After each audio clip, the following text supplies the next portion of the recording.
안녕하세요. 또 일주일 만에 뵙겠습니다.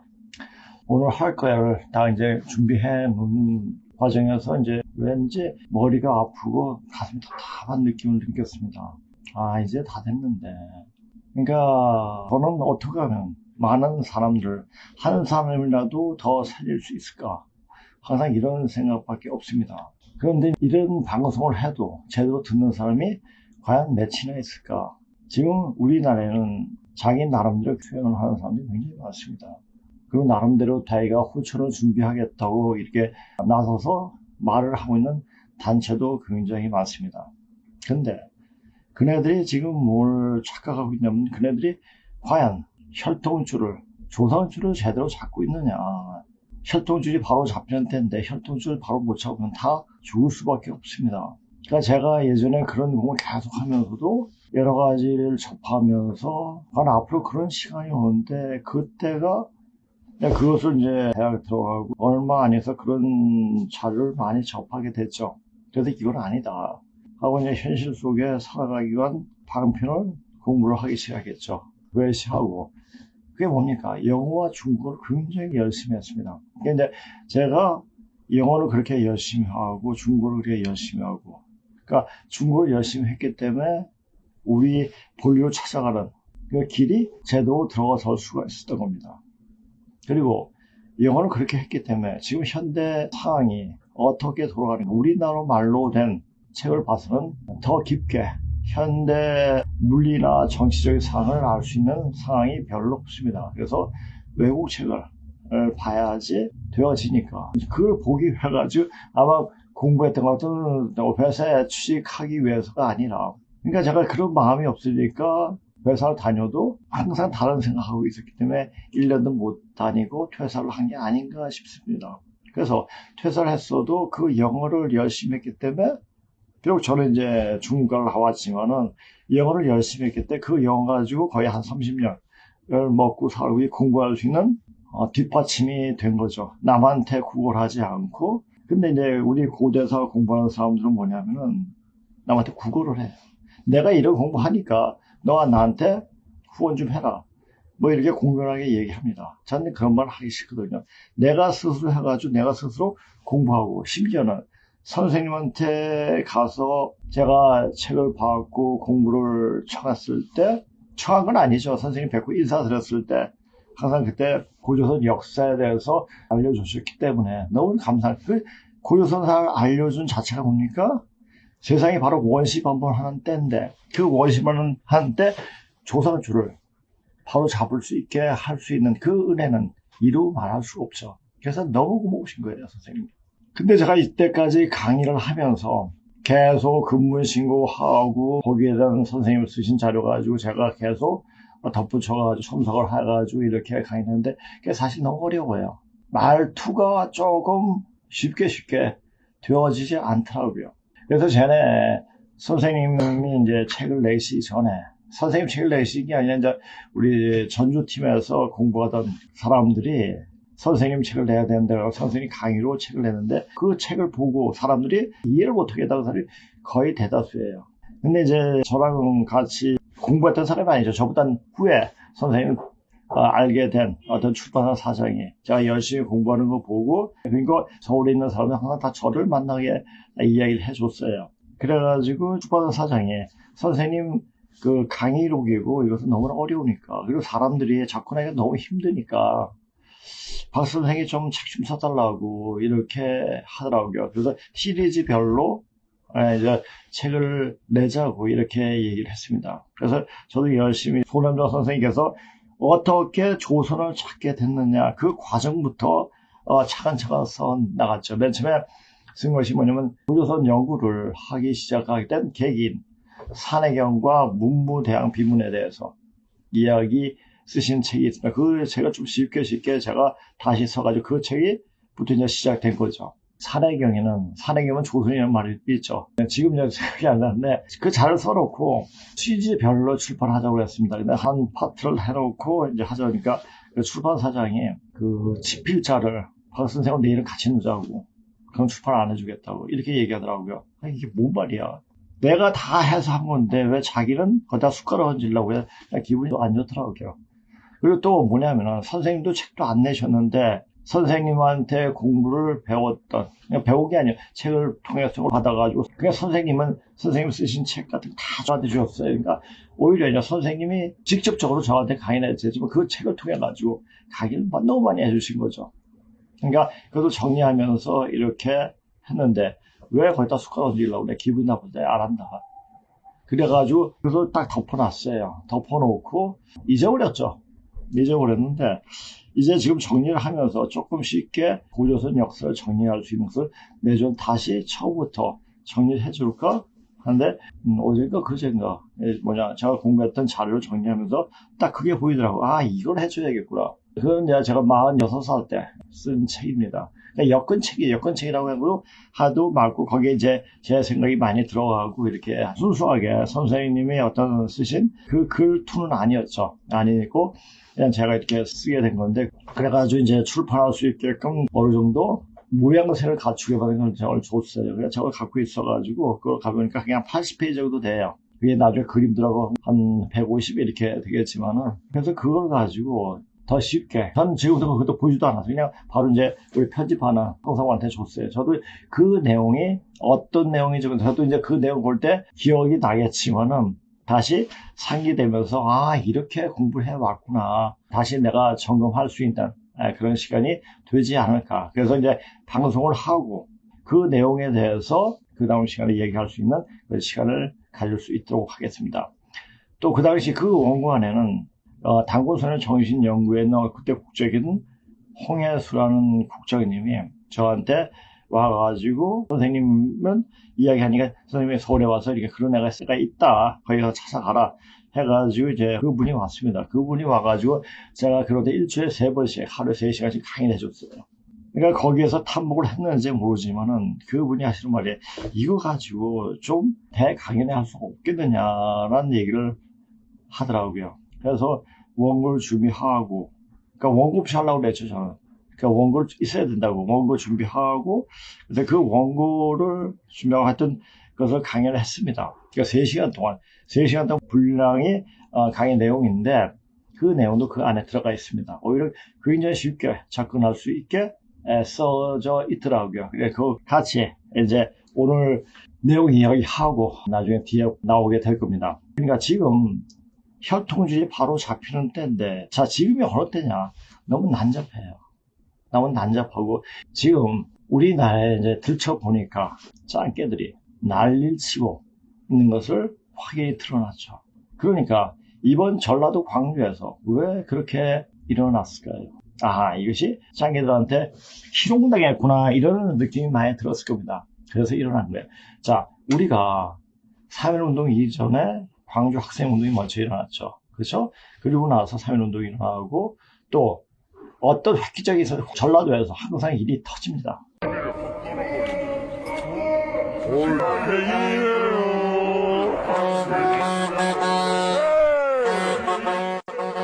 그래서 일이 터져가지고 이 상황이 완전 바뀌는 상황까지 바뀌어버리죠. 5.18도 역시 마찬가지죠. 5.18에 대해서도 이제 정확하게 이제 인식하는 시간들이 오게 될 겁니다. 그럼 확 변하는 거예요, 지금.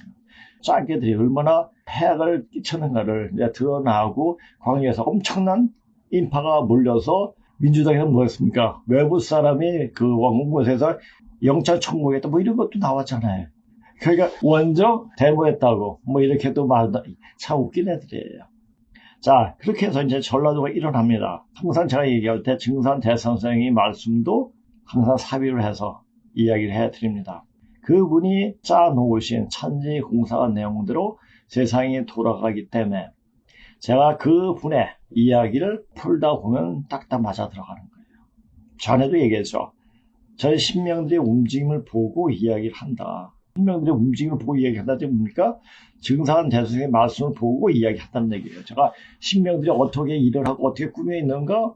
그것을 취식대로 적용하는 것이 아니라 그 내용에 이미 다 나와 있기 때문에 그 내용 보고 이야기하는 거죠. 그 내용대로 이야기하는 거 딱 보면 제가 이야기하는 대로 되어버립니다. 제가 맨 처음에 어떤 식으로 그냥 중국이 붕괴한다. 중국 보객에서 얘기했죠. 그렇죠. 야, 중국이 붕괴하고 있어요. 이제. 그래도 그놈들은 자기 국민들은 막 지금 빠져나가고 있는데 마치 파산된 배에서 쥐가 빠져나가듯이 바퀴벌레 빠져나가는 거죠. 바퀴벌레 빠져나가듯이 이제 빠져나가는 거예요. 지금. 그래도 욕심을 못 버려요. 왜? 걔네들은 뭐가 뭔지 모르는 애들이에요. 인간이 아니기 때문에. 난 저희 도조 히데이키 그 말이 너무 멋있는 거예요. 아, 정확하게 보고 확실하게 이야기했구나. 중국인은 사람 모습은 바퀴벌레다. 이 말 굉장히 정확한 말입니다.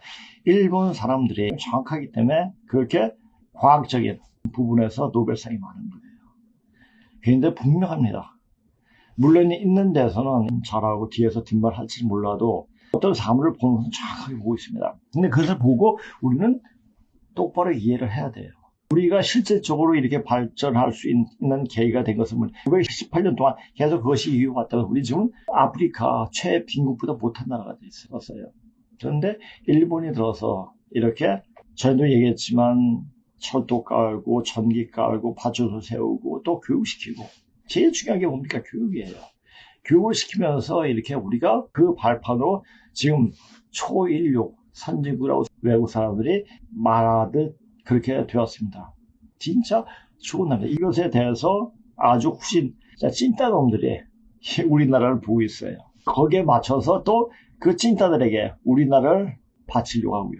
전에 한번 이것도 나왔죠. 자, 뱀을 삼키는 그 악어가 배가 터져서 죽었죠. 딱 그 모습이 나와요. 이제 그 모습이 얼마 안 남았어요.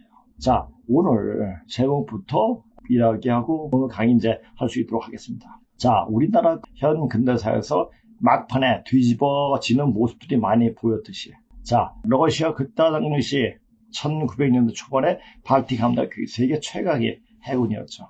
근데 일러 전쟁에서 러시아가 일본에 졌습니다. 만약 그때 러시아가 이겼으면 우리나라는 러시아에게 먹혔겠죠. 그러면 우리는 시베리아나 중앙아시아로 뿔뿔이 흩어져 살게 되었겠죠. 그런데 일본은 뭐예요? 일본은 고유선 유민들 먼저 갔고 또 가야 유민들이 그리고 신라 유민들이 백제 유민들이 와가지고 세운 나라가 바로 일본이에요.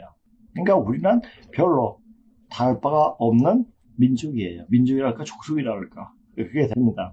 우리가 이제 고조선을 망하고 한 판은 열도로 한 판은 반도로 이렇게 오게 되는 상황이 다 알 수가 있죠. 이미 그건 다 이야기했던 거고요. 그것도 하나의 막판에 일본이 합방하면서 우리가 발전할 수 있는 동력을 만약 러시아가 우리를 집어삼켰다면 우리들한테 이런 교육을 시켰겠습니까?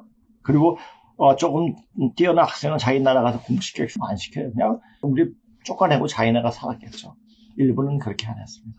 그러니까 일본은 우리한테 베푼 것만 있고 별로 이득도 먹고 탈탈 틀려서 미국한테 탈탈 틀려서 돈 한 푼 지지 못하고 자기 나라로 쫓겨 들어갔습니다. 미국은 일본인들을 어느 정도로 빨가벗겨 보냈는가? 미국의 마인드를 알고나 행동하자. 대한민국의 근대사를 이 정도는 알아야 대한민국의 국민이다. 귀속재산이란 무엇인가? 우리가 반드시 알아야 할 그 진실을 들여다보자.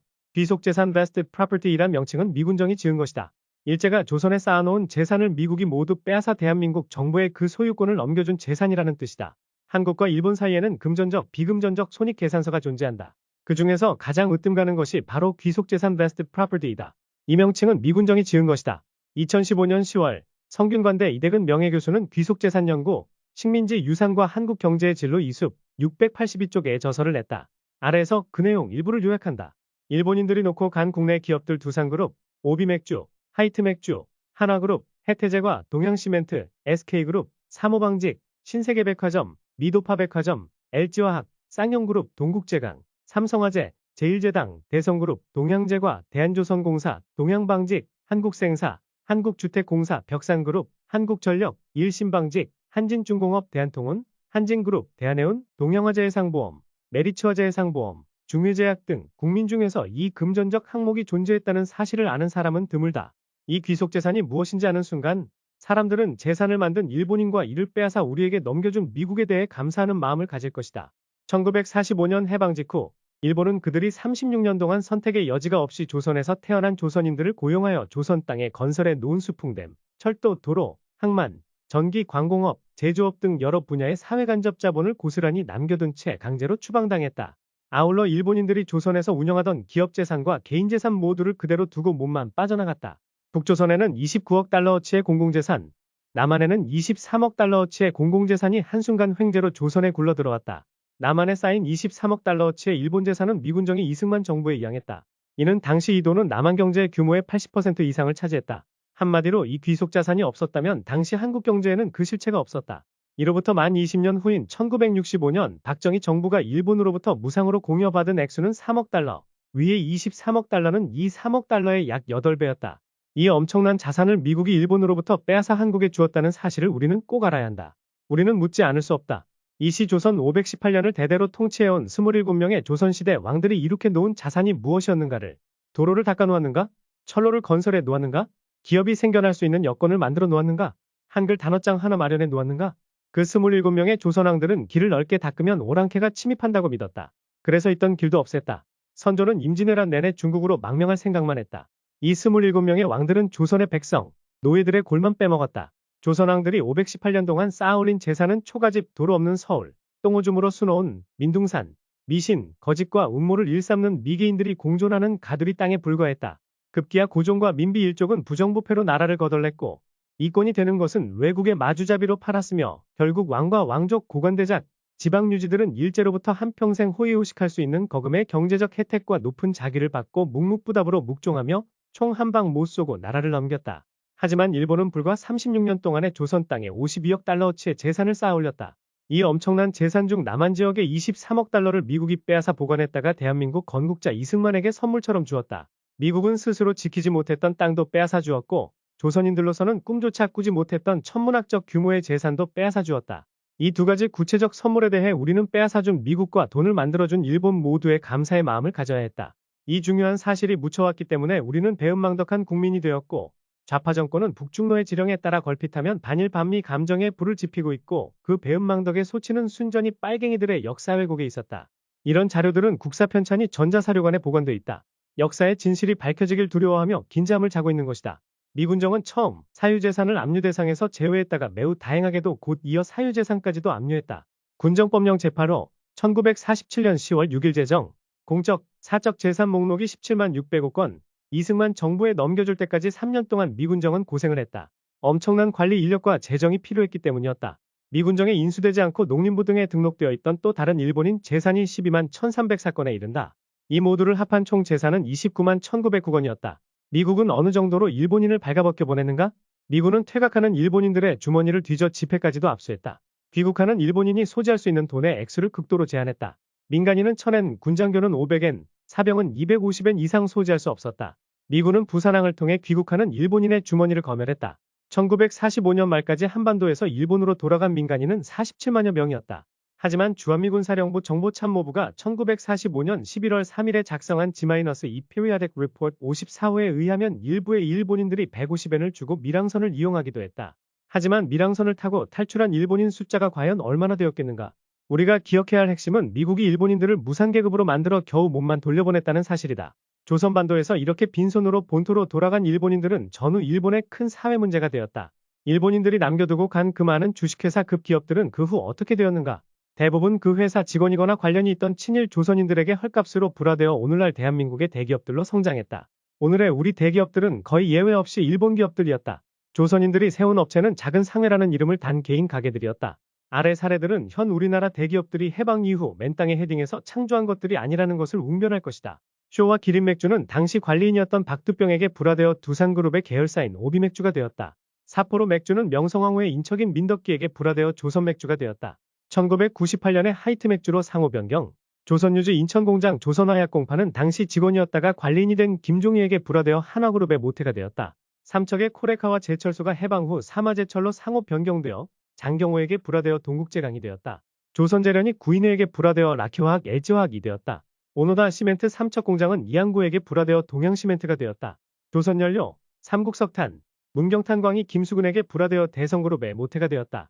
아사노 시멘트 경성공장이 김인득에게 불화되어 벽상그룹이 되었다. 경성전기, 남선전기, 조선전업이 해방 후 합병되어 한국전력이 되었다. 조선호선이 직원이던 김용주에게 불화되어 대한해운이 되었다. 선경직물은 공장의 생산관리 책임자이던 최종건에게 불화되어 SK그룹의 모태가 되었다. SK그룹은 1939년 조선의 일본인 포목상이 만든 조선에서 만주로 직물 매매하던 선만주단과 일본의 교토직물이 합작해 만든 선경직물로부터 시작됐다. 선경이란 이름은 선만주단의 선과 교토직물의 경을 따서 지은 것이다. 경기직물과 조선방직이 대구에서 비누 공장을 운영하던 김성곤에게 불화되어 쌍용그룹의 모태가 되었다. 동양방직은 관리인이던 서정익에게 불화되었다.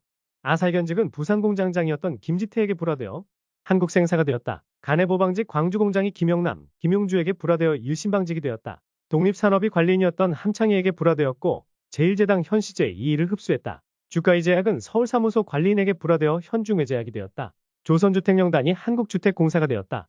조선미국창고 주식회사가 해방 후 한국미국창고 주식회사가 되고 후에 대한통운이 되었다. 조선중공업 주식회사가 해방 후 대한조선공사가 되었고 후에 한진그룹에 편입되어 한진중공업이 되었다. 한국저축은행은 정수장학회 설립 멤버이기도 한 사모방직의 정재호에게 불화되었다. 조선생명이 이병철에게 불화되어 삼성화재가 되었다. 조선화재 해상보험이 동영화재 해상보험이 되었다가 지금 메리츠 화재예방보험이 되었다. 미스코시 백화점 경성점은 이병철에게 불화되어 신세계 백화점이 되었다. 조지아 백화점이 미도파 백화점이 되었다. 나가오카제과 영강제과는 직원이던 박병규 등에게 불화되어 혜태제과 한명회사가 되었다. 모리나가 제과와 모리나가 식품이 해방 후에 독립식품으로 상호 변경되어 운영되다가 1985년에 제1제당에 병합되었다. 토요쿠니 제과가 해방 후에 풍국제과로 상호 변경되어 운영되어 오다가 1956년에 동양제과 오리온에 병합되었다. 이외에도 네로라는 한국 기업들은 거의가 다 일본인이 설립 운영하던 회사라고 생각하면 큰 무리가 없다. 조선인이 설립 운영하던 큰 기업은 김성수, 김현수 집안에서 설립한 경성방직, 삼양사 정도를 제외하면 대부분 상회라는 이름을 달고 있었다. 화신상회, 개성상회, 경성벽지 등이다. 일본이 팽개치고 나간 회사들을 조선인들이 이승만 정부로부터 불알한 명목으로 헐값에 인수했다. 그래서 이들 중 일부는 1961년 5.16 군사혁명 후 정경유착에 의한 부정축제자로 몰렸다. 일본인들은 얼마나 속이 쓰렸겠는가? 반면 불화받은 사람들은 어떤 횡재를 했는가? 그래서 일본은 샌프란시스코 조약 체결 단계에서 남조선에 두고 간 23억 달러 어치의 재산에 대한 청구권을 요구했다. 해방 직후 북한을 선점한 소련은 군정을 통해 북한에 건설된 발전소, 공장 등을 계속 운영하기 위해 그것들을 건설하거나 운영해온 일본인 기술자들을 확보하는 데 공을 들였다. 소련 군정은 만주에 주재한 일본 피난민 단장과 협의하여 북조선에 있던 모든 기계, 설비를 계속 운영할 수 있도록 일본 기술자들을 북조선에 남게 해달라고 사정했다. 일본은 억류했다. 친일파가 남아 북의 재건을 도운 것이다. 그들이 건설하고 애지중지 운영해오던 기계, 설비들에 대한 엔지니어로서의 애착심에 호소했다고 한다. 그 결과 1946년 1월 현재 총 2158명의 기술자들을 일본으로의 즉시 귀국을 막고 북조선에 잔류시키는 데 성공했다.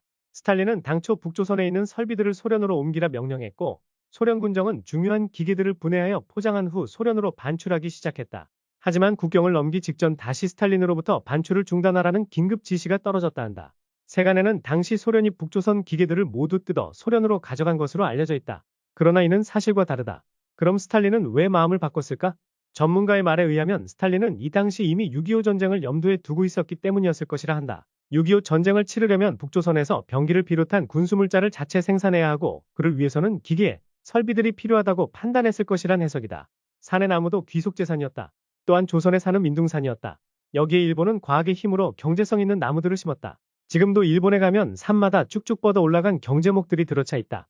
해방 당시 전국의 산에는 일본이 심은 나무들이 밀림을 이루고 있었다. 지금 광릉 수목원에 보존된 나무들이 바로 일본의 작품이다. 그런데 이승만 정부가 들어서고 전후방의 군부대들이 우후죽순식으로 들어서면서 후생사업이라는 것이 활기를 띠었다. 당시는 군대가 판을 치던 시대였다. 역대 사단장들이 너도나도 덤벼들어 군 후생을 빙자의 벌목을 했다. 거목들을 베어내 시장에 팔아 자금을 마련해 여러 가지 목적으로 사용했다. 대한민국 산이 다시 민둥산으로 변한 것이다. 이에 박정희 정부 농림장관인 장경순 씨가 대통령의 명을 받고 나무를 대대적으로 심었지만 그 나무들은 일정 시대의 산림처럼 경제림이 아니었다. 포항제철 사례에서 보듯이 공업 분야에서는 일본으로부터 기술 지원을 대대적으로 받았지만 나무를 심는 식수계획에서는 일본 기술의 지원을 받지 못했던 것이다. 장경순 씨의 이야기로는 수종 선택은 토종 기술에 의존했다고 한다. 그나마 푸른 산을 푸르게 계속 유지시키기 위해서는 나무를 대체할 수 있는 땔감의 개발이 필요했다. 1960년대 19공탄이 산림의 손을 저지하기 시작했다. 강원과 문경 등지의 탄광에서 서울과 대도시로 직행하는 열차에는 석탄이 실렸고 그 후부터 산은 푸르게 우거지기 시작했다. 그런데 영국에서는 영조시대인 1750년대에 석탄이 나무를 대체했다. 영국이 한국을 210년 정도 앞서간 것이다. 이런 부끄러운 격차를 만들어낸 주역은 1961년에 정권을 잡은 박정희가 아니라 조선의 왕들이었다. 일본이 가꾼 산림, 비록 금전적으로 환산은 될 수 없지만 어마어마한 자산이었음에 틀림없다. 그것도 귀속재산이라 할 것이다. 오늘의 대한민국은 일본과 미국의 덕분이다. 제대로 알고나 반미 시위를 하자. 한국 근현대사연구회 제공. 그러니까 일본에 대해서 참 눈물 겹도록 고마운 현상들이 굉장히 많이 일어났습니다. 자, 그리고 6.25 때 어땠습니까? 저기 낙동강까지 다 먹혔습니다. 하루 이틀만 공격을 부었으면, 아니 그것보다 만약 한강다리에 폭파되지 않고 그 당시 장마 오지 않고 장티부스가 뭐 이런 병들이 안 들어왔으면 바로 내려올 수 있는 시간이었으면 부산도 다 먹혀가지고 아마 조선인민공화국이 됐겠죠. 대한민국은 흔적도 없이 사라졌겠죠. 자, 그런 일이 벌어졌을 때 그런 시간에서 며칠 사이에 유해에서 파병을 해가지고 우리가 이제 다시 회복을 하게 되는 그런 상황이 벌어졌습니다.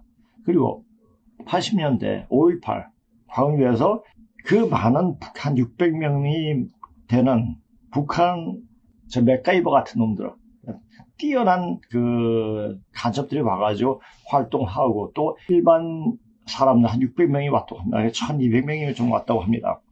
와가지고 공작을 했고 그 공작을 파악을 해가지고 이것이 전국적으로 일어날 줄 알았는데 거기서 딱 멈추고 그걸 세업했죠. 어떻게 보면 그것도 이미 끝난 게 아닌가. 그때 어떻게 해가지고 전두환이라는 걸출한 인물이 나와가지고 그걸 제압을 하게 되죠. 물론 광주 사태는 지조 참여를 하지 않았지만은.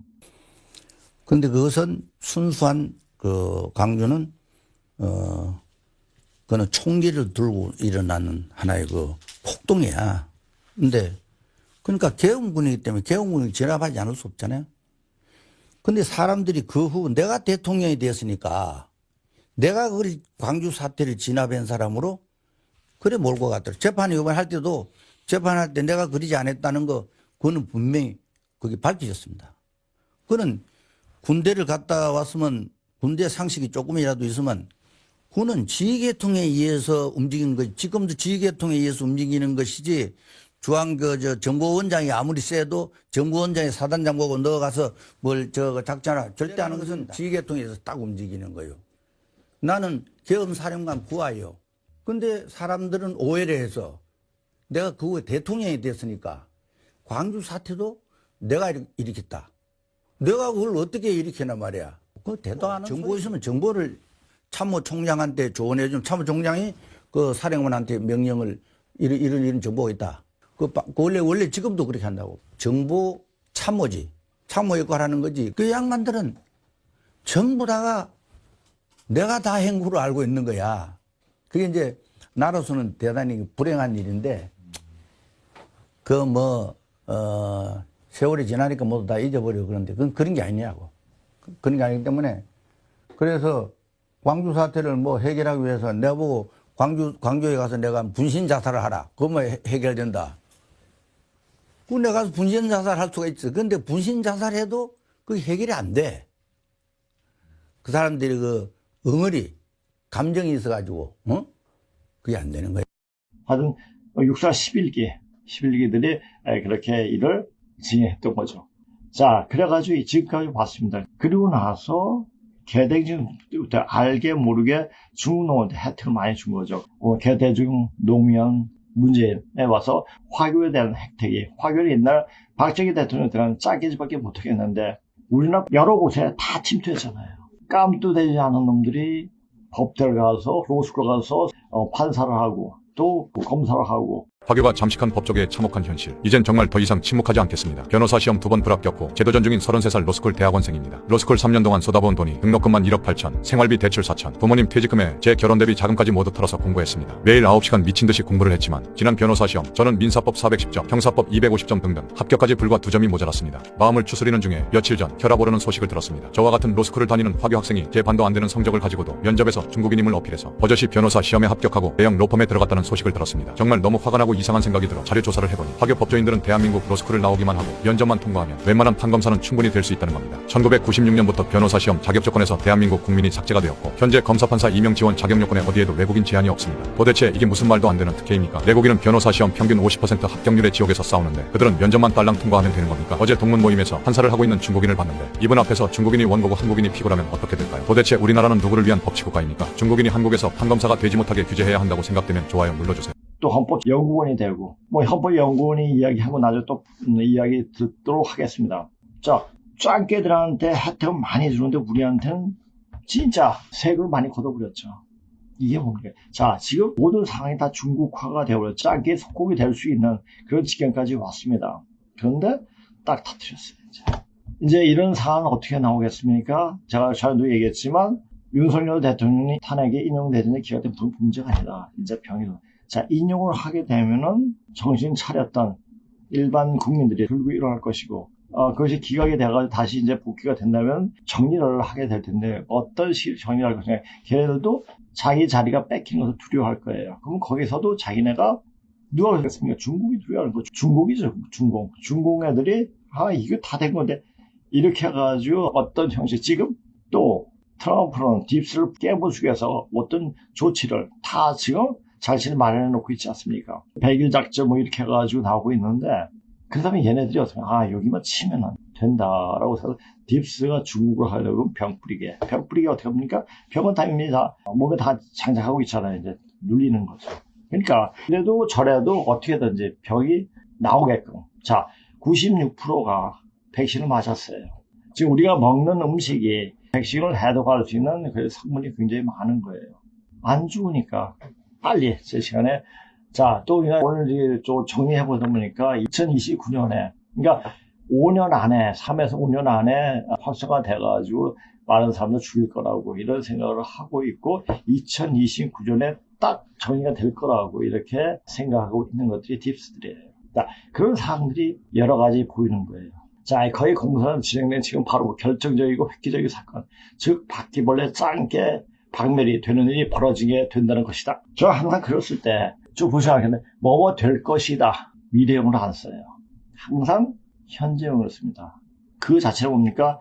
안다는 얘기예요. 이제 앞으로 어떤 일이 벌어질 것인가. 어떤 일이 벌어지는데 이것을 비켜나가거나 이겨내기 위해서는 어떻게 한다는 것도 알고 있어요. 그러니까 내가 이야기하는 거예요. 자, 저한테 와서 강의 듣는 사람들이 오면은 얼굴이 좋아져요. 왜 그렇습니까? 제 기운 때문에 그런 거예요. 그리고 이 방송을 보고 계시는 분들도 방송을 보다 보면 머리가 시원해지고 잠이 잘 온다고. 그러니까 영을 맑게 해주는 거예요. 그렇게 되니까 저희 방송을 보면서 다시 한번 세상이 이렇게 되고 있구나. 이제 현실적인 거 보면 이것이 어떤 드라마를 보거나 어떤 영화를 볼 때 그 마지막 장면에 있으면 그 중간의 과정이 어떤 과정이 일어날 때 저것은 그렇게 되기 위한 그렇게 되게끔 시나리오를 짰구나 라는 것을 알 수가 있죠. 그냥 재미가 없죠. 근데 저는 이 결말을 알아요. 결말을 아니까 이 중간에서 벌어지는 일들이 이것이 왜 이렇게 벌어지는가. 그리고 이것을 항상 대비해가지고 이게 비교 분석을 할 수 있게 되는 겁니다. 그래서 역을 공부했던 것이 신이 한 수가 아니었는가 싶기도 합니다. 자, 고등학교 졸업하면 뭘 알아요. 근데 그때부터 주요 책을 사서 아무것도 모르면서 그냥 봤다는 그 자체가 참 무식하면 용감하다는 그런 생각이 또 들더라고요. 자, 보세요. 짧게 박멸이에요, 박멸. 박멸이 뭡니까? 우리 박멸, 먼저 바퀴벌레 박멸, 또 모기 박멸, 이런 박멸 퇴치약, 뭐 이렇게 많이 들었어도 박멸이란 말이에요. 싹 다 없애버리는구나. 이렇게 알고 있지 않습니까? 맞습니다. 모조리 때려잡아 없애는 건 말이에요. 이게 정확하게 알 수가 있는 거죠. 자, 그러니까 누가 때려잡습니까? 자기가 스스로 자기 죄에 걸려주는 거예요. 죄가 많으면 어떻게 됩니까? 몸의 기혈이 흐트러져요. 몸의 기혈이 흐트러지기 때문에 제 방송을 보고 저를 보고 있는 사람들이 몸이 좋아진다는 그건 뭐니까 제가 적어도 90% 정도는 진실하게 역사 내용 가지고 이야기하기 때문에 그런 게 아닌가 싶습니다. 물론 저는 오랫동안 거의 16때부터 했으니까 한 거의 50년, 그냥 48년이죠. 50년 동안 이제 수행을 한 사람이고, 그 수행 기운 때문에 또 그럴 수도 있는 거죠. 자, 요 자를 보면서, 자, 이것을 조금 이야기하고, 지금 이제 5년 정도 됐습니다. 그러니까 이것을 이제 다 넣을 수는 없고, 이 관심 있는 분은 볼 수 있길 바랍니다. 백신 맞은 사람들, HIV 환자의 이유, 그리고 백신 접종이란 자기 면역 결핍 증후군. 2024년 12월 4일 영국 의회에서 화상 연결로 백신 물질에 대해 말한 마이클 리든 박사. 자, 여기에서 뭐가 있죠? 천연두균이 포함되어 있다. 뭐 이렇게 이야기를 한 적이 있죠. 또 백신이 배우는 누구냐? 단지 중국이 한 거냐? 이것도 한번 들어보시기 바랍니다. 단 이틀만 상대 인구 감축용 독주사. 내년에 쏟아질, 그러니까 올해죠. 2024년에 쓴 글이니까 추악한 역사가 담긴 HIV, AIDS, mRNA 백신. 자, 요 mRNA 백신의 해악에 대해서 뭐 트럼프가 발표를 한다고 이런 얘기를 하는데 그건 되어가야지 않은 거죠. 그렇죠? 좌뇌 축에 있는 제노봇이 당신을 해할 것. 뇌가 축소가 돼요. 특히 전두엽 쪽에 문제가 생기면은 뭡니까? 치매가 와요. 제가 늘상 얘기하지만 양파, 꿀, 레몬 먹으면은 뇌가 활성화돼요. 혈관이 굉장히 깨끗해집니다. 혈관만 깨끗해지면 모든 장기가 단단해져요. 단단해지고 활성화되고 그래서 몸이 좋아집니다. 장기보다 더 우리가 신경 써야 할 것은 바로 혈관이 아닌가 라는 생각이 많이 듭니다. 요새 혈압 환자들이 굉장히 많습니다. 혈액은 굉장히 무서운 게 이 혈액이 어디로 가다가 튈지 몰래 폐로 들어가면 폐암이 돼버리고 뭐 간으로 가면 간암이 돼버리고 뭐 췌장으로 췌장암이 돼버리고 뭐 이렇게 되는 거예요. 특히 골수는 골수암. 그러니까 골수암은 혈액암의 일종이죠. 그렇죠? 골수암 걸리면 방법이 없고 적어도 이렇게 치료를 해도 오래 살아봐야 최대의 어떤 기대 수명이 5년밖에 안 된다고 이야기하죠. 그렇죠? 그러니까 방법이 없는 거예요. 그래서 병원에서 어떻게든 이식을 하라고 하는데 이식해가지고 그 자기 마음의 위안을 삼는 것 뿐이지 이식하고는 더 나빠져요. 약간 분명합니다. 1000억 개의 나노본. 그 다음에 비접종 접종 상관계. 자, 지금 착륙초에 있는 여자들 전부 다 백신을 맞았겠죠? 또 일반 술집 조원들 전부 다 접종자겠죠. 그렇죠? 이런 애들과 만약 성관계를 했거나 어떤 몸적인 접종을 했을 때 이거 뭐겠습니까? 백신 비접종자도 접종자가 돼버리죠. 성욕에 미친놈들은 이것도 귀신장난이에요. 이것도 귀신장난이니까 잘 읽어야 돼요. 주입되는 죽음. 약 3년에서 5년 내에 전부 죽을 것이다. 자, 이것도 한번 꼭 들어보세요. 그러니까 이제 백신 맞기 시작한 지 5년째죠. 그렇죠? 5년이 딱 되니까 그러니까 올해 12월 달까지 어떤 일들이 벌어지는가 보면 좀 알 수 있겠죠. 외계 기술이 도입된 독주사. 자, 이것도 슈나이더 영상도 한번 보시고요. CIA 죽기 전 그가 낳은 고해 성사. 이것은 자 2024년 수십억 명이 죽을 것. 자, 임종실 때 이야기했는데 그것보다 조금 더 지금 많이 죽고 있잖아요. 많이 죽고 있는데 작년에도 많이 죽었고 많이 죽었는데 이제 올해 더 많이 죽게 되는 거죠. 자, 외계 침공. 외계 침공입니까? 이거 블루빔으로 해가지고 사람들한테 착각 이렇게 만드는 일들이 벌어지죠. 자, 이제 이 사람이 이거 쓰고 이제 이런 말을 썼더라고요. 위에서 시간 날 때 봐라. 요약 및 뇌피셜을 첨가하자면 2029년까지 미 정부가 외계인과 협약을 맺었는데, 자, 2029년이에요. 그때 황금역에서 얘기하다가 2029년에 대해서 이야기를 했죠. 그것에 대해서 좀 다시 한번 덧붙여서 이야기하겠습니다. 그게 인류 90% 감사하는 협정을 맺었음. 99%가 축소가 됩니다. 이제 정확하게 얘기합니다. 우리나라 사는 인구가 기다로 성장이 많은데 따르면 425만이에요. 그러니까 425만이 세계 인구를 더한 것보다 더 많아요. 그러니까 1000만 명이 못 산다는 얘기예요. 워낙 문명 파워가 차원이 다른 종족이라서 인류를 개, 돼지, 노예 그 이화로 만들기 위해 그 하수인 유대인 이용하고 그 외에는 사탄 의식으로 재물 바치는 의식을 밥 먹듯이 하는 하수인들이 있음. 이게 딥스테이트 팀, 카발이라고 부르면 됨. 아무튼 간에 자기를 통제할 수준을 넘어서는 인구를 감당할 수 없다 판단하고 말 잘 되는 괴돼지 노예 만들기 위해 그동안 끔찍한 공작질을 밥 먹듯이 하는 중에 클라이맥스가 코로나 팬데믹이었음. 이제 얘네들이 백신 부작용 3년쯤 터질 것 대비해 HIV 백신 및 조류 독감 치료제 백신 전 세계 배포할 건데 이거 맞으면 요단강을 건넌다 싶으면 됨. 질병 X가 조류 독감 백신임. 레플리콘 백신이라고 보면 됨. 이렇게 이제 일들이 벌어집니다. 이렇게 벌어질 때 과연 우리는 어떤 입장을 취해야 되겠습니까? 이거 잘 알면 됩니다. 자, 2029년 했을 때 증산 대선생께서 1901년부터 9년 청지공사를 해가시죠. 그리고 1909년에 천지공사를 마치십니다. 자, 요때부터 45년간 일제가 2조를 괴멸시키고 합방을 하죠. 그렇죠? 합방을 해가지고 대한민국이 발전할 수 있는 동력을 만들어냅니다. 그 다음에 1945년부터 1981년 이게 뭡니까? 양이 36년이죠. 판원스님이 얘기하는데 음이 36년이 지나고 양이 36년이 뭐냐 개벽이 온다. 세상이 뒤집어진다. 이런 얘기하지만은 제가 보기에는 요 자체가 양이 36년이죠. 2017년까지 이때까지 36년이죠. 이거는 음이 36년. 이때는 귀신들이 원한 맺힌 원신들이 해원을 하는. 자, 여기서는 1945년부터 81년에 해원을 할 수 있는 판을 깔아준 거죠.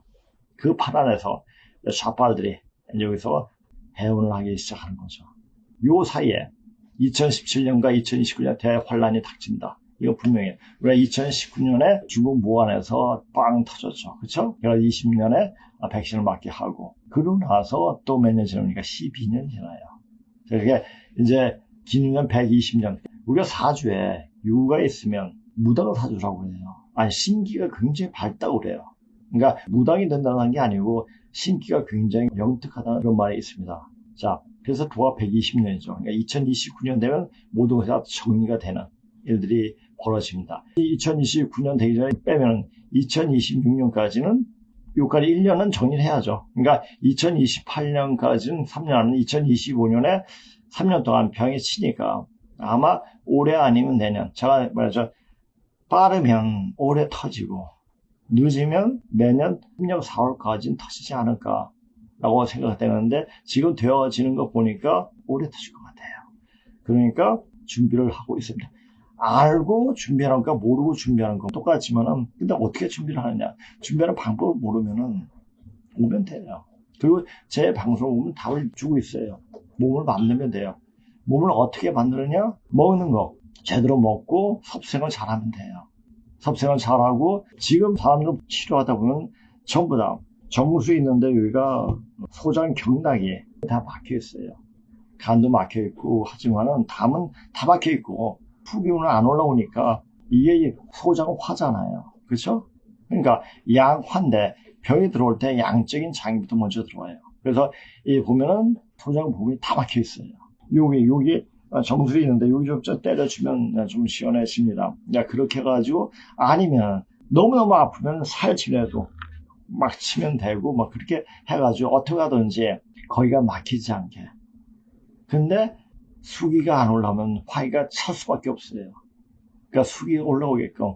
수기가 올라올 수 있는 것은 방법은 태울 수밖에 없는데 내가 얘기했잖아요. 태울 줄 함부로 하면 큰일 난다. 몸에 죄가 많고 아무것도 모르는데 무식한데 열리지도 않았는데 하다 보면 몸에 큰 무리가 와요. 알고 행해야 돼요. 여기서 보는 아는 사람이 그만 태우지 하면 돼요. 내가 죽나 네가 죽나 하는 마음으로 해봐야 돼요. 국자살자로 한번 해보면 됩니다. 자, 주역이 물질시대를 대표하는 역이라면 황금역은 제가 뭐랬죠? 태극, 무국, 황을 얘기할 때 선풍기에 비유하면 선풍기 자체는 무국이에요. 바람개비 있다고 몸통이처럼 할 때 이게 갈려지니까 이건 태극이에요. 이 바람개가 돌면서 나타나는 현상들이 바로 황극이에요. 자, 그렇게 이해를 하면 빠릅니다. 정신시대의 용담을 대표하는 역이다. 이제 앞으로 영이 열리는 시대예요. 물질시대가 아니고 영이 열리는 시대가 되는 거죠. 영이 열리는 시대는 영적으로 성숙이 되어 있어야 돼요. 자, 물질이 암만 그래도 영이 비천하면 다 죽어버려요. 다 정리해버리죠. 그래서 황금을 용담 8개라고 한다. 황금의 중심에 6이 들어간다는 것은 6이라는 건 뭡니까? 성수에서 첫 번째 수가 6이죠. 그래서 6령이 나오는 거예요. 자, 36은 6 곱하기 6궁에 인간의 중심에 성경세가 들어있음을 의미한다. 복희 8개는 천역, 문학 8개는 지역이라고 한다면 황금령은 인역이라고 할 수 있습니다. 자, 지금 보세요. 천년시대, 지존시대, 인존시대. 지금 인존시대. 사람이 어떻게 마음 먹으냐 따라가지고 모든 상황들이 다 바뀌는 겁니다. 그러니까 천지도 인간이 마음대로 바꿀 수 있는 그런 시간대가 되니까 인간의 능력이 최대한대로 올라가는 시간이 바로 지금이라는 거죠. 그렇게 올라갈 수 있을 정도가 되면 어떻게 해요? 자기가 열심히 공부를 해야 돼요. 자, 수행은 10대부터 해야 돼요. 그래야지 어느 정도 몸에 체득이 됩니다. 지금 제가 하는 공부 다 따라 할 수 있어요. 그러나 못 따라하는 게 수행이에요. 그렇다면 지금 젊은 사람들 지금부터 시작해도 늦죠. 그렇죠? 그래도 해야 돼요. 인조의 시대를 이루기 위해서는 그 중심에 육수가 들어가야 한다. 그래 여기 맞춰서 666이 계속 나오는 거예요. 그래서 육각형이 나오고 뭐 이렇게 되는 거예요. 그러니까 그걸 보여주는 게 또 뭡니까? 육각형은 계속 진행될 수 있잖아요. 자, 복희파괴 1에서 8의 합은 36, 궁이 상경 3개를 말하는 것으로 장차 사구 금이죠. 그분이 가을에 오면 다 이거 보면서 4 플러스 9는 13이죠. 그래서 호남노성의 천당이 13군데나 있는 게 아닌가 또 이렇게 또 생각하게 되더라고요. 그분이 가을에 오면 이 세는 가면은 춘정이 물결치는 성경낙원이 이루어진다는 것을 의미한다. 자, 성경낙원 우리가 갈 수 있나요? 갈 수 없는 것들은 발악을 하죠. 발악을 해가지고 지금 어떻게 해요? 말도 되지도 않는 일을 막 벌이고 있죠. 그게 대표적인 누구예요? 중국 놈들하고 민주당 놈들이에요. 자, 민주당 놈들이 이번에 뭘 입법 예고했죠? 정신병원 입법 예고했죠. 그렇죠? 자, 보세요. 앞으로는 정신과 의사도 아닌 경찰과 구급대원이 사람을 정신병으로 규정하고 입원시키는 법안을 더불어민주당에서 발의했습니다. 아무나 정신병에 넣는 것이 가능합니다. 정신질환 추정자를 발견하는 사람이 경찰관 또는 구급대원에게 응급위원이 의뢰를 요청할 수 있도록 하며 요청을 받은 경찰이나 구급대원이 의사의 동의를 받아 정신의료기관의 자객에게 응급이원을 의뢰할 수도 있도록 함. 이것을 국회 입법 예고했습니다. 현재 이 법은 통과되어 심사 중. 화교의사 공안이면 정신병원 강제 입원 가능. 이게 정말이야. 자, 화교의사들이 굉장히 많아요. 그렇죠? 얘네들 자기 꼴리는 대로. 이런 말 분명히 써줘야 돼요. 뭐냐 방송이라고 좀 고상한 말 저는 이거 못해요. 꼴리는 대로 저는 이상한 놈이다 신고해가지고 뭐 경찰에 돈을 집어주고 이래가지고 그 집을 갈 수 있어요. 이렇게 되는 겁니다. 그리고 자기의 정적, 그러니까 정치적 어떤 생각이 틀리다. 저는 참 미친놈이다. 사실 생각하면 민주당의 짱에는 다 미친놈들이에요. 근데 미친놈들이 미치지 않은 것을 오히려 정상으로 보지 않는 사회가 되어버린 거죠. 자, 이런 현상들이 이제 벌어진 거예요. 이 정신병인 것은 짱개는 현실만 생각하지 자기가 어떤 정신현상을 인정을 못해요. 어떻게든지 현실만 편하게 살려고 해요. 그 뒤에 어떤 일들이 다시 그건 가능하지 못하죠. 중국에서 순자를 이야기한 적은 없어요. 맹자나 공자, 걔는 허상만 짚으려만 이야기를 계속 해오죠. 자, 보세요. 현실과 이상을 괴리시켜 생각하는 정도가 심하면 이건 물질적인 현상으로 그들 위에 나타나는 현상이에요. 오장육부의 기가 틀어져. 오장육부가 상하되어 정신병으로 나타나야 된다. 자, 정신병은 머리가 이상해서 오는 게 아니에요. 오장육부가 이상이 생겨가지고 특히 장이 문제가 생겨가지고 오는 게 굉장히 많습니다. 특히 대장에서는 70%의 면역세포를 만들고 또 림프에서도 만들고 소장에서 만들고 이렇게 하는데 가장 많이 만드는 곳이 70% 80% 대장이에요. 그러니까 먹는 것을 함부로 먹으면 정신병이 나타나죠. 지금 시중에 파는 거 다 정신병 촉진제예요. 자, MSG도 그렇고 밀가루도 그렇고 밀가루 못 먹어도 정신이 좀 말짱말짱했습니다. 밀가루 우리가 들어올 때 어떻게 합니까? 자, 방비에 범벅으로 들어오지 않습니까? 그렇죠? 그렇게 이제 먹는 걸 제대로 먹고 해야지 몸이 좋아지고 이렇게 됩니다. 또 제가 말했던 보리죽을 상식을 하게 되면 몸이 굉장히 건강해가 됩니다. 자, 보리죽은 목이기 때문에 간을 보호해주면 그 부작용으로 위를 상하게 만들어요. 목국토니까. 위장과 비장을 상하게 만들어요. 그러니까 위장과 비장을 보호하려면 반드시 숭늉을 끓여먹어야 돼요. 좀 태워가지고 태운 그 물을 먹게 되면 화기가 돼가지고 화생토가 돼가지고 이 토기를 살려줘요. 자, 목생화 가서 화생토. 우리가 예전에 밥을 먹고 항상 숭늉을 먹었어요. 다 옛사람들이 지혜예요. 근데 요새는 전기밥솥을 하면은 눈이 안 나오잖아요. 그렇죠? 저 그래서 일부러 압력밥솥에 밥을 합니다. 보리죽은 누가 끓여주면 자기 힘드니까 제가 그냥 다 하죠. 그러면서 많이 좋아졌어요. 그리고 이제 숭늉을 먹게 하고 그래서 알게 모르게 저희 식구들이 참 몸이 좋아지게 되는 것을 눈으로 확인했죠. 그리고 여기서 오시는 분들도 그렇게 하기 때문에 많이 좋아진 것을 또 보게 되고 그냥 하는 말이 하나도 없습니다. 그래서 저 형님자는 인간이 무슨 얘기를 하구나 잘 들어보세요. 한마디로 물질적인 생각에 치우쳐 오욕에 찌든 삶을 살면서 자기가 생각하는 것만이 옳다고 생각하는 좌익빨갱이들은 100% 정신병자이다. 좌익빨갱이 거기에 반드시 짱깨가 들어가죠. 그렇죠? 정신병자들이 장난치면서 판단하는 그 자체는 자기 생각과 다른 이들을 전부 정신병자들이라고 지적질을 하게 된다. 한마디로 지 꼴리는 대로 하겠다는 말이나 다름이 없다. 정신병자들은 자기 이익을 위해 거실을 진실로 호도하는 짓을 서슴지 않고 한다. 자, 이런 현상이 입법을 딱 예고했어요. 그 보면서 무서워라 하면서 조심해야 돼. 이거 아니에요. 이제 터질 때가 얼마 안 남았구나. 또 천조국 발행위가 정신병원 입법 예고에 대해서 또 이야기한 것이 있더라고요. 자, 미친 법안이 통과됐습니다. 이것이 한 9분 정도 되니까 이건 한번 보기 바랍니다. 아마 이 내용도 무슨 공사가 되기 직전인데 해가지고 보니까 정신병원에 대해서 이제 이야기하는 것을 이제 보게 됐습니다. 한번 보세요, 이거는. 자, 그 다음에 우리 저기 우파들은 착한 건지, 멍청한 건지, 남한테 좌파들 지적질을 안 해요. 근데 이놈들은 지적질을 굉장히 해요. 자, 이번에 광주에서 사람들이 아까도 얘기했잖아요. 그러니까 외부인들이 와가지고 대마는 형벌을 처하겠다 이런 말도 하잖아요. 자, 근데 이런 정신병이 어떤 표면적으로 나타난 증상이 뭡니까? 김부겸이가 문정부 상태냐, 극우 세력 난동 치닫해야 자기네 좌파들이 발악할 때는 가만히 있다가 우리 이제 선량한 국민들이, 진짜 선량한 국민들이죠. 이렇으니까 그것은 난동 치닫해야 돼. 이렇게 얘기해. 이게 정신병이죠. 인권위 정거 현재 심사를 모의 지적. 야권이 대선 잠룡이라고 꼽히는 김부겸 전 국무총리가 최근 서울지법 폭력 난입 사태들을 지적하며 극우 세력이 난동을 치닫해야 한다고 주장했다. 김 전 총리는 10일 자신이 페이스북에 글을 올려 서부지법 폭동에 이어 이번에는 인권위에서 난동을 벌였다. 인권위가 뭐랬어요? 윤 대통령 방어권을 이야기했죠. 그것 때문에 또 이렇게 난동이라고 또 이야기하는 겁니다. 몰라요.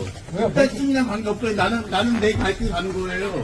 근데 식사팀인지 아닌지 나는 몰라요. 관계 아까 도서관 오셨다고 했잖아요. 도서관 왔는데 문 잠겼잖아요. 나는 아니 내가 알아서 할게요. 내 마음이에요. 이상한 소리 하지 마시고 내 마음이에요. 내가 어딜 가건 당신 운전가인데 무슨 말이에요? 폭법적인 권리를 헌법적인 권리가 아니라 지금 싸움 일어날 거. 몰라요. 난 싸움 일어나는지 안 나는지 본 누구신데요? 뭐 되세요? 예, 뭐 제가 되시는데요? 여기 지금 싸움 보면 통제하고 있어요. 뭐 되시는데? 안녕하세요. 누군 아니 그게 아니라 요새 뭐해 지금 이제 안 보이는데 아니 잠깐만요. 근데 뭐 하시는 거예요? 아니 저기 뭐 하시는 거예요? 왜 가보세요? 잠깐만 제가 문이 안 보여서 이건 경찰 신고해서 합의금 볼게요. 내려가세요. 빨리 내려오세요. 여기 사람 빨리 저희 내려가야 돼요. 저희 내려가야 된다고요. 눈이 안 보이시는 거예요? 저희 빨리 내려가야 된다고요. 내려가세요. 내려가야 된다고요. 뭐 하시는 소리 지르지 마세요. 혼자 소리 지르지 마요. 혼자 소리, 이거 당연하지가 막 미네, 여기서. 이거 떨어져요. 빨리 내려오세요. 내리세요. 찍고 있어요. 내리세요. 저 이거 위험해요. 지르지 제가 마요. 누군지 안 보는데 몰라요. 빨리 내려오세요. 내려가세요.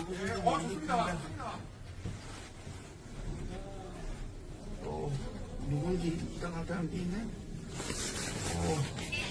무서워. 나 병원 갔는데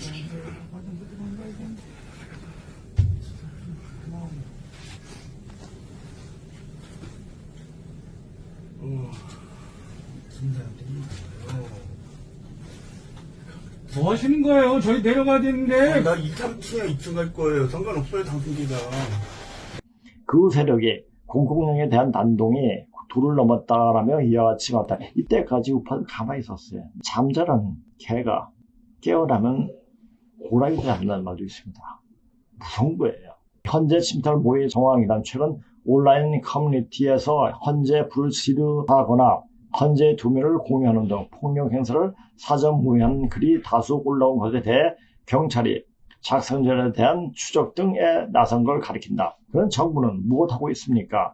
지금이 무정부 상태입니까? 라고 반문한 뒤 최상목 고난대행은 비상계엄 사태 이후 무너져 내린 국가 공권력의 엄중함을 바로 세워야 한다. 국정 운영이 무한 책임을 지고 극우 세력이 난동을 치닫해야 한다라고 촉구했다. 그러면서 국민의 힘을 향해 극우 세력의 난동을 부채질하는 반국가 행위를 중단하라며 국민과 국가를 위해 무엇이 이루어질지 헤아려 행동하기 하시기 바란다고 덧붙였다. 자, 뜻대로 안 되면 부정부, 뜻대로 되면 성숙한 민주시민. 김부의 무정부 상태냐 그곳을 남용 진압해야. 이것은 AI로 한번 더 강조해서 이야기했으면 좋을 것 같습니다. 김부겸, 무정부 상태냐, 극우 세력 난동 진압해야, 인권위 점거, 헌재 침탈모의 지적. 야권에 대해선 잠룡으로 꼽히는 김부겸 전 국무총리가 최근 서부지법 폭력 난입 사태 등을 지적하며 극우 세력의 난동을 진압해야 한다 라고 주장했다. 김 전 총리는 10일 자신의 페이스북에 글을 올려 서부지법 폭동에 이어 이번에는 인권위에서 난동을 벌였다 라면서 극우 세력의 공권력에 대한 난동이 도를 넘었다 라며 이같이 밝혔다. 전날 서울 중구 국가인권위원회에는 윤석열 대통령 지지자 등이 건물 회의장과 연결된 14층 길목을 한때 점거하는 사태가 발생했다. 경찰은 만일의 불상사 발생에 대비해 기동대 1개 부대 60여 명을 인권위 건물 주변에 배치했다. 당일 인권위는 윤석열 대통령의 탄핵심판 방어권 보장 권고 등을 골자로 하는 안건을 가결했다. 김 전 총리는 헌법재판관을 압박하는 행위도 문제 삼았다. 그는 재판관들에 대한 위협 행위도 서슴지 않는가 하면 헌법재판소 침탈모의 정황까지 드러나는 등 국가 공권력을 향한 도발이 계속되고 있다 라고 지적했다. 헌재 침탈모의 정황이란 최근 온라인 커뮤니티에서 헌재에 불을 지르자거나 헌재의 도면을 공유하는 등 폭력행위를 사전 모의하는 글이 다수 올라온 것에 대해 경찰이 작정자들에 대한 추적 등에 나선 걸 가리킨다. 그는 정부는 무엇하고 있습니까? 지금이 무정부 상태입니까? 라고 반문한 뒤 최상목 권한대행은 비상계엄 사태 이후 무너져 내린 국가 공권력의 엄중함을 바로 세워야 한다. 국정 운영에 무한 책임을 지고 극우 세력의 난동을 진압해야 한다. 라고 촉구했다. 그러면서 국민의힘을 향해 극우 세력의 난동을 부채질하는 반국가 행위를 중단하라 며 국민과 국가를 위해 무엇이 이루어질지 헤아려 행동하시기 바란다. 라고 덧붙였다. 뜻대로 안 되면 무정부, 뜻대로 되면 성숙한 민주시민. 자, 그 다음에 얘가 중국의 혐오를 멈춰라. 자, 이것도 AI로 한번 들어보고 지금 또라이 같은 말이 나오려고 그러는데 이것도 아마 짱깨인 것 같아요. 짱깨가 이렇게 로스쿨 통해가지고 변호사 해가지고 있다는 얘기를 하고 있어요, 지금. 중국인 혐오를 멈춰라 이지랄 드드드드드. 부르짖는 이 사람을 알아보자. 시선 중국인 혐오를 멈춰라. 이진의 변호사. 윤석열 대통령은 2024년 12월 3일 자신이 선포한 계엄령에 관해 12월 12일 대국민 담화에서 중국인의 군사시설 촬영에도 불구하고 이를 국가보안법으로 처벌할 수 없었다는 점을 계엄의 발동 근거 중 하나로 들었다. 이후 헌법재판소의 탄핵 심판 과정에서 부정선거 및 중국의 선거 개입설을 주장했다. 국민의힘 의원들은 중국이 탄핵 촉구 집회에 개입했다고 주장하며 탄핵 찬성 집회에 중국인들이 대거 참여하고 있다. 유상범 의원 등 사실 확인도 되지 않는 음모론을 제기하고 있다. 혐오를 안 주게 하든가? 적반하장보소 드드드드. 왜 초등학교? 중학교가 없지? 화교? 화려한 경력 좀 볼까?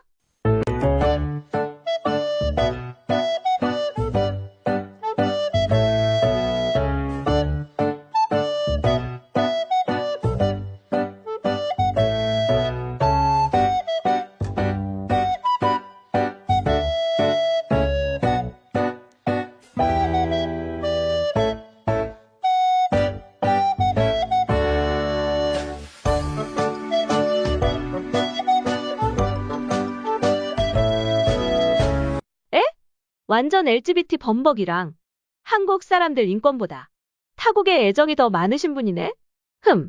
여기는 뭐 하는 곳이지?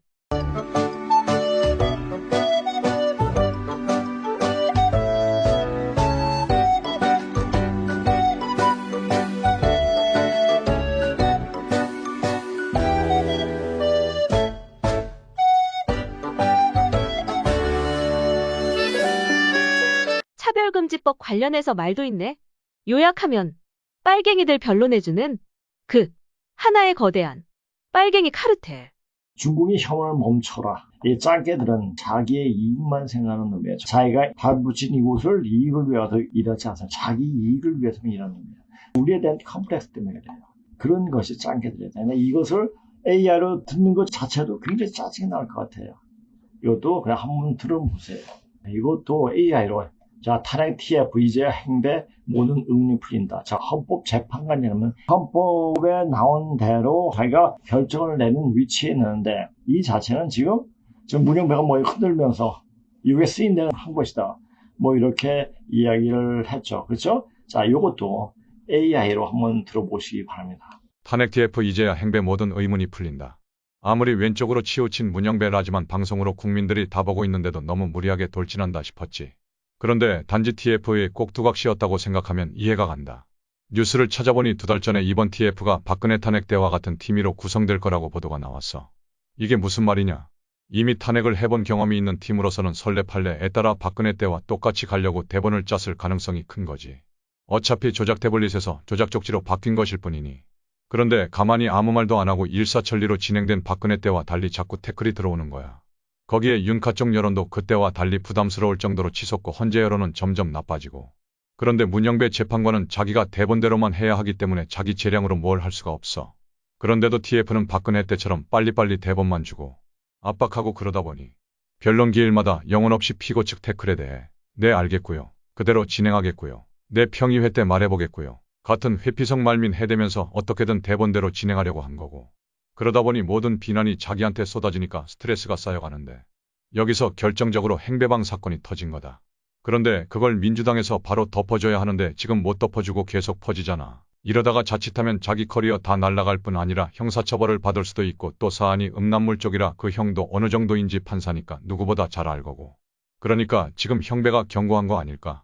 카메라 돌고 전 국민이 보는 거 다 알면서 TF 대본을 들고 니들이 나 안 덮어주면 이거 다 까발린다. 시업비움 나 지금 존나 짜증난다 니들이.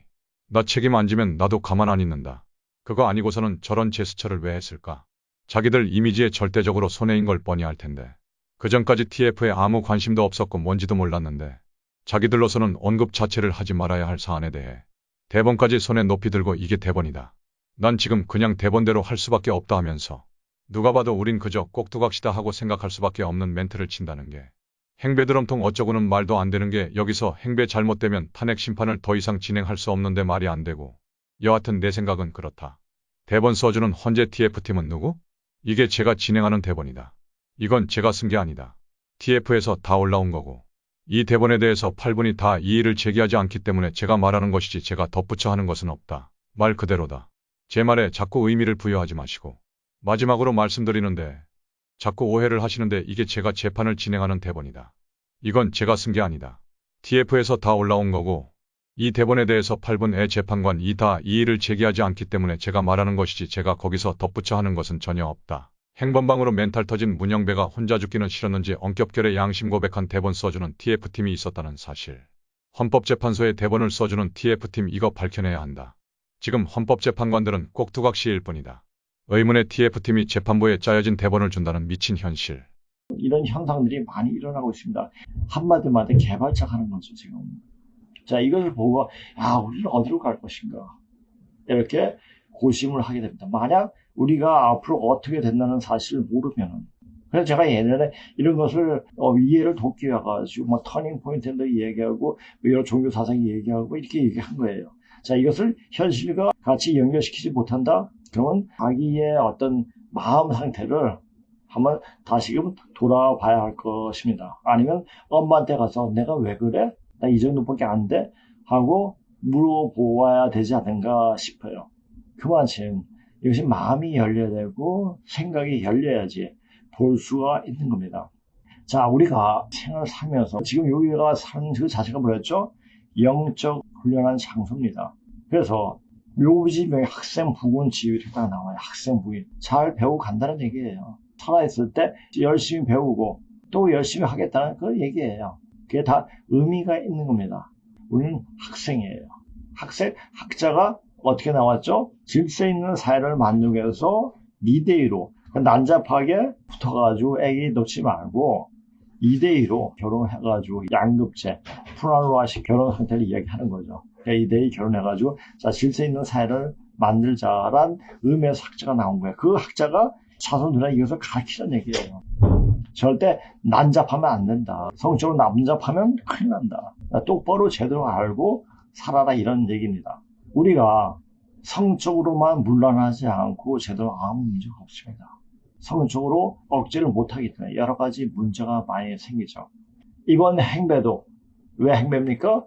형배인데 경상도에서는 여 발음이 안 돼요. 행배 이렇게 또 얘기하죠. 행배도 이번에 음란문 때문에 여러 가지 또 문제도 많이 일어나지 않습니까? 모든 게 성문제예요. 자, 우리가 지금 살면서 어떻게 하느냐, 어떤 입장에서 우리가 이 삶을 보느냐 이 자체가 잘 알아야 돼요.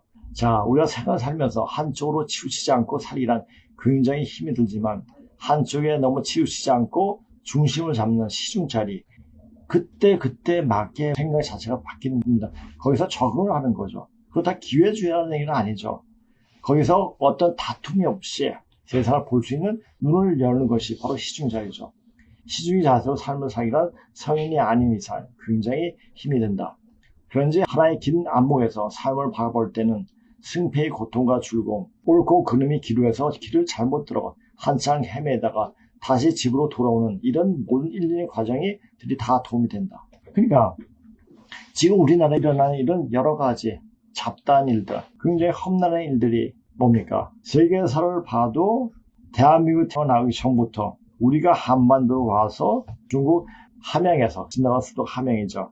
거기에서 이제 이렇게 해가지고 오게 됩니다. 중국 땅에서 이쪽으로 와가지고, 자, 한 2000여 년 동안 얼마나 부침이 많았습니까? 어떻게 보면 망할 수 있는, 아니 종족조차 사라져버릴 수 있는 그런 위기의 순간들이 굉장히 많았습니다. 근데 그것을 다 극복하고 여기까지 왔습니다. 세계사를 둘러봐도 이런 나라가 없습니다. 그냥 없어지거나 어느 순간 굉장히 반짝하다가 싹 없어지고 뭐 이런 나라들이 얘가 굉장히 많죠. 근데 우리는 이렇게 엄청난 고통과 아픔 속에서 여기까지 왔죠. 그게 뭐냐? 바로 우리나라 땅에 살고 있는 사람, 이 땅에 살고 있는 사람을 도통시키기 위해서 그러한 고통들을 주었던 거죠. 대각을 위해서 큰 고통을, 엄청난 고통을 준 것입니다. 그 고통을 들고 일어서면서 이제 우리는 대각성의 시간으로 들어왔습니다. 자, 그걸 알면 누구를 나쁘다, 누구를 좋다 이렇게 판단할 거리가 없습니다. 아, 옳다. 그래. 아, 그렇구나. 또 제3자의 눈을 볼 수 있는 사람들이 적어도 우리 땅에는 10,000명 정도는 되지 않을까 싶습니다. 왜냐? 그때가 되면 12,000 도통주가 나온다고 이렇게 이야기를 하고 있거든요. 자, 근데 그 12,000 도통자가 어느 한 집단에서 12,000 도통자가 나오냐? 아닙니다. 여기저기서. 증상한 대술사께서 하신 말씀, 장량과 재갈이 두루는 날지라도 어느 틈에 끼인지 모르리라. 이런 말씀을 하셨습니다. 지금 방방곡곡에 대단한 사람이 굉장히 많아요. 또 그 대단한 사람들을 제가 한 2006년, 7년 이때니까 16, 17년 전에 많이 만났어요. 야, 그 사람들이 고대사 공부하는 저를 찾아왔죠. 아니면 그 사람이 또 나를 소개시켜주게 해가지고 이제 이렇게 또 보게 되고. 우리나라는 하여튼 기인들이 굉장히 많습니다. 드러나지 않고 자기 중심을 잡고 이렇게 공부를 하고 있는 사람들이 많은 걸 보고 우리는 이제 될 수가 있다. 그분들이 그때가 되면 다시 모이겠지? 뭐 이런 생각을 또 하게 됩니다. 아무래도 할 수 없죠. 그러나 제가 하는 공부는 계속 하는 거고 또 다른 사람은 제가 거기에 끼어들 것도 없고 또 여기에서 끼어들 수 있는 사람도 없고 저는 제 공부를 그냥 계속 쭉 하는 거죠. 그리고 알려주는 거예요. 이 내용을 알고 더 깨어날 수 있는 사람이 굉장히 많다는 것도 알고 있습니다. 자, 한때는 한쪽으로 치우치고 또 다른 때는 한쪽으로 기우는 것이 생의 한 단면이지만 마음만큼은 하나의 중심을 잡고 관주자의 입장에서 보면 제3자 입장을 보는 거예요. 잘못되었다고 비통해 할 필요도 없고 잘 되어간다고 우쭐할 필요도 없다. 그냥 그렇거나 새끼를 못 먹으면 두 끼 먹고 끼니를 채우지 못하면 몸을 수고롭게 하면서라도 그런 고통을 고통으로 여기지 않는 삶의 지혜를 터득하면 이 세상은 바로 천국이요. 그것이 바로 도를 이루는 과정이라고 생각하면 그 고통마저도 고맙게 생각해야 될 것이다. 제가 이제 산에 떨어져가지고 누워서 제가 돌아설 때 그쪽으로 안 왔으면 이런 생각도 안 한 건 아니었습니다. 근데 난 지금 목만 움직여 몸 자체가 완전 스톱해지면 나는 언젠간 다시 쓸 거야 라는 생각을 했습니다. 항해사가 해가지고 손을 움직이게 하고 발은 제대로 걷지를 못하고 다리를 질질 끌면서 한 10년 동안 그렇게 살았습니다. 그게 딱 공부하는 시간, 다리를 질질 끌면서 공부를 더 많이 했던 그런 시간이 되었던 것 같아요. 그러니까 자기가 지금 현재 있는 상태에서 어떤 입장에서 어떻게 활용하냐에 따라 가지고 자기 인생이 발전하느냐 퇴보하느냐 거기에 관건이 있습니다. 거기서 좌절하면 모든 게 끝나는 거예요. 사람 살면서 좌절할 게 하나도 없어요. 길 가다 넘어져고 또 다쳤으면 머리가 깨져가지고 꼬매면 되고 그거 가지고 그 사람을 원망할 필요도 없고 이것이 뭐 때문에 이런 현상은 왜 일어났구나. 지금 일어나는 일들은 모든 것이 귀신들이 장난이기 때문에 귀신의 장난은 장난치고 나면 그 귀신은 엄청나게 혼이 납니다. 혼이 나기 때문에 그 자체를 원망할 필요도 없어요. 모든 걸 받아들이고 순조롭게 생각하면 됩니다. 자, 다음은 제가 아까 말씀드렸다시피 예전에 썼던 원고를 제가 이제 원고를 쓴다는 게 한 80페이지 돼요. 그래서 잘라가지고 이렇게 할 건데 그거는 편집하는 통사본 마음대로 양을 맞춰가지고 이렇게 할 겁니다. 그러니까 그 방송 보시고 그 내용 몰라요. 그 내용은 보지 않고 그냥 원고만 던져줬기 때문에 그것이 20년, 20년 됐으니까 그 이후에 이전에 보지 않았으니까 그러니까 그 내용을 보면은 나오면 다시 한번 거기에 대해서 세부 사항을 다음 방송회 때 이야기하고 자, 그 내용은 이렇게 잘 들어보시기 바랍니다. 아마 제가 이때 방송했던 내용 좀 더 쉽게 다가갈 수 있던 그런 시간들이 되어질 것입니다. 잘 들어보시고 나름대로 잘 판단해 주시기 바랍니다. 1. 산해경 1. 4300년 전 산해경 산해경은 고조선의 모계제에서 부계제로 일대 혁신 즉 유신하여 나라 이름을 한으로 명명한 순위 천자일 때 그 당시의 축정관이었고 또 고조선 마지막 천자인 백익이 하나라 우와 함께 썼다는 전해지고 있으며 현재까지 알려진 자료에 따르면 산해경은 4300여년 전에 쓰여져서 2500여년 전부터 널리 알려지기 시작했다고 한다.